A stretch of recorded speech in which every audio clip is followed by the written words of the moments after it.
Paní starosto, já vám chtěl předat kytici 60 růží. Těch 60 růží je, protože vy jste zrušila na Praze 2 60 heren. Prosadit novelu loterijního zákona nebylo jednoduché. Vykutálení provozovatelé si vždycky našli cestu, jak zákon obejít. Ten proces trval od roku 2007, kdy jsme si vymohli na hlavním městě Praze vyhlášku, na základě které jsme alespoň mohli regulovat některé hrací přístroje. Byly to ty první typy přístrojů výherních hrací.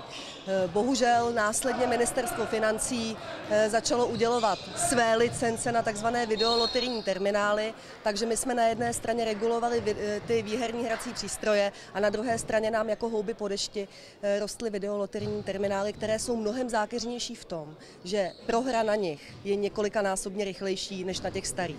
Za tento úspěch byla starostka Jana Černochová odměněna od jednoho z bývalých gamblerů kyticí růží. František byl závislý na hracích automatech celých 20 let. Já jsem dneska dostala od člověka, který prožil u hracích automatů 20 let života, tak jsem dostala tuto překrásnou kytici růží, kterých je 60 a které vlastně demonstrují každá ta jedna růže jednu zrušenou hernu. Díky hazardním hrám prožil velké utrpení. Stejně jako to prožívají všichni, kteří tomu podlehnou a může tomu podlehnout kdokoliv. Může se to stát vám, vašim rodičům, vašim dětem, komukoliv. A pokud ta nabídka je, tak to vzbuzuje i jakoby tu chuť.